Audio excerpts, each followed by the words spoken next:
ಬಿಹಾರದಲ್ಲಿ ನಡೆದ ಮೊಹರಂ ಕಾರ್ಯಕ್ರಮದಲ್ಲಿ ತಲ್ವಾರ್ ಕವಾಯತು ನಡೆಸಿದ ಸಬ್ ಇನ್ಸ್ಪೆಕ್ಟರ್ ಮುಸ್ತಕೀಂ ಖಾನ್ ಅವರಿಗೆ ಶೋಕಾಸ್ ನೋಟಿಸ್ ಜಾರಿ ಮಾಡಿರುವುದು ವಿವಾದಕ್ಕೆ ಒಳಗಾಗಿದೆ. ಸಮವಸ್ತ್ರದಲ್ಲಿದ್ದುಕೊಂಡೇ ಇವರು ಈ ಸ್ಟಂಟ್ ಮಾಡಿದ್ದಾರೆ. ಮುಜಾಫರ್ ಎಸ್ಎಸ್ಪಿ ಕಾಂತೇಶ್ ಕುಮಾರ್ ಮಿಶ್ರಾ ಅವರು ಶೋಕಾಸ್ ನೋಟಿಸ್ ಜಾರಿ ಮಾಡಿದ್ದಾರೆ. ಖಾನ್ ಅವರನ್ನ ಪೊಲೀಸ್ ಲೈನ್ಗೆ ವರ್ಗಾವಣೆ ಮಾಡಲಾಗಿದೆ. ಡಿಪಾರ್ಟ್ಮೆಂಟ್ ತನಿಖೆ ಆರಂಭವಾಗಿದೆ. ಇವರ ಈ ಸ್ಟಂಟ್ ಸೋಷಿಯಲ್ ಮೀಡಿಯಾದಲ್ಲಿ ವೈರಲ್ ಆಗಿದೆ.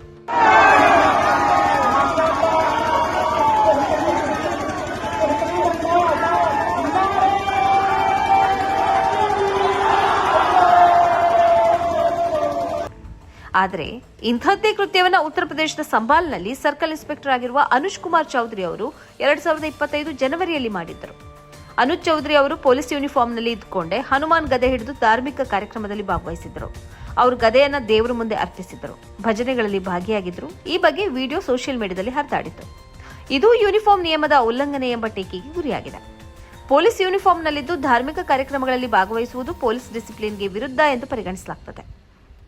ಆದರೆ ಅನುಜ್ ಚೌಧರಿ ಅವರ ವಿರುದ್ಧ ಈವರೆಗೆ ಯಾವ ಕ್ರಮವನ್ನು ಕೈಗೊಳ್ಳಲಾಗಿಲ್ಲ. ಮುಸ್ತಕೀಂ ಖಾನ್ ಅವರನ್ನ ಪೊಲೀಸ್ ಲೈನ್ಗೆ ವರ್ಗಾವಣೆಗೊಳಿಸಿದಂತೆ ಇವರನ್ನ ವರ್ಗಾವಣೆ ಮಾಡಿಲ್ಲ. ಇವರಿಗೆ ಶೋಕಾಸ್ ನೋಟಿಸ್ ಕೂಡ ಜಾರಿ ಮಾಡಲಾಗಿಲ್ಲ ಎಂಬ ವರದಿ ಇದೆ. ಆದ್ದರಿಂದಲೇ ಸೋಷಿಯಲ್ ಮೀಡಿಯಾದಲ್ಲಿ ಈ ಎರಡು ಘಟನೆಗಳನ್ನು ಹೋಲಿಸಿ ಪ್ರಶ್ನಿಸಲಾಗ್ತಾ ಇದೆ. ಮುಸ್ತಕೀಂ ಖಾನ್ ಅವರ ವಿರುದ್ಧ ಇಷ್ಟು ಶೀಘ್ರವಾಗಿ ಕ್ರಮ ಕೈಗೊಳ್ಳುವುದಕ್ಕೆ ಅವರ ಧರ್ಮ ಕಾರಣವಾ ಎಂಬ ಪ್ರಶ್ನೆಯನ್ನು ಅನೇಕರು ಎತ್ತಿದ್ದಾರೆ. ಮೊಹರಂ ಜೂಲೂಸ್ನಲ್ಲಿ ಕವಾಯತು ಸಾಮಾನ್ಯ.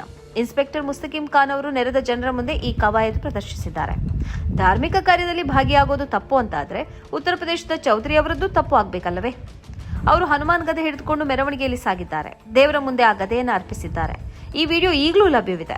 ಆದರೂ ಅವರ ಮೇಲೆ ಕೈಗೊಳ್ಳದ ಕ್ರಮ ಮುಸ್ತಕೀಂ ಖಾನ್ ವಿರುದ್ಧ ಮಾತ್ರ ಯಾಕೆ ಎಂಬ ಪ್ರಶ್ನೆ ಎದ್ದಿದೆ. ಈ ದೇಶದಲ್ಲಿ ಎರಡು ಬಗೆಯ ಕಾನೂನು ಇದೆ. ಮುಸ್ಲಿಮರಿಗೆ ಒಂದು, ಮುಸ್ಲಿಮೇತರರಿಗೆ ಒಂದು ಎಂಬಂತೆ ಕಾನೂನನ್ನು ವಿಭಜಿಸಲಾಗಿದೆ. ಮುಸ್ಲಿಮರಾದರೆ ಈ ಕಾನೂನು ಪಕ್ಕನೆ ಹಿಡಿಯುತ್ತದೆ. ಉಳಿದವರ ಬಗ್ಗೆ ಈ ತೀವ್ರತೆ ಇಲ್ಲ ಎಂದು ಅನೇಕರು ಅಭಿಪ್ರಾಯ ಹಂಚಿಕೊಂಡಿದ್ದಾರೆ.